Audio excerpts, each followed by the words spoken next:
Jusqu'au dernier jour, les négociations entre l'ONU et le Mali sur la durée du retrait ont été tendues. Mais ce vendredi 30 juin, le Conseil de sécurité a voté à l'unanimité la fin immédiate de la mission de paix des casques bleus au Mali. Ils auront 6 mois pour se retirer. C'est l'ambassadeur américain qui a résumé le sentiment de beaucoup d'États représentés. Bien que nous regrettons la décision du gouvernement de transition d'abandonner la MINUSMA et le fait que cela va nuire à la population malienne, nous avons voté en faveur de la résolution vu que nous sommes satisfaits du plan de retrait adopté par ce Conseil.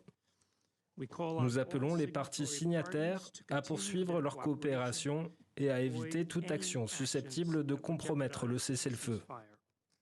L'ONU n'avait pas vraiment le choix. Le 16 juin dernier, à cette même tribune, le ministre malien des Affaires étrangères avait demandé un retrait immédiat. Or, le consentement du pays hôte est décisif.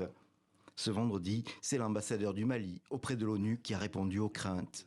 Je tiens à rassurer de l'engagement total du gouvernement du Mali à poursuivre sans relâche sa mission régalienne de protection des populations civiles et des biens sur l'ensemble du territoire national. À cet égard, le gouvernement regrette que le Conseil continue de considérer la situation au Mali comme une menace à la paix et à la sécurité internationale. Reste maintenant à organiser le retrait de plus de 13 000 militaires et policiers et de leurs équipements. La mission, qui compte une dizaine de bases, avait été créée en 2013 pour aider à stabiliser un État menacé d'effondrement sous la poussée des combattants djihadistes. C'était la mission la plus coûteuse de l'ONU avec un budget de plus d'1,2 milliard par an, soit plus de 720 milliards de francs CFA.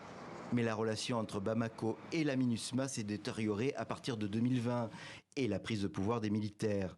Ces derniers s'étaient plutôt tournés vers des conseillers russes que certains pays présentent comme appartenant à la milice de mercenaires Wagner. Interrogés, plusieurs spécialistes pointent maintenant 2 inconnus. La capacité de la MINUSMA de se retirer dans le délai imparti et celle du gouvernement malien à contrôler son territoire face aux différents groupes armés en activité.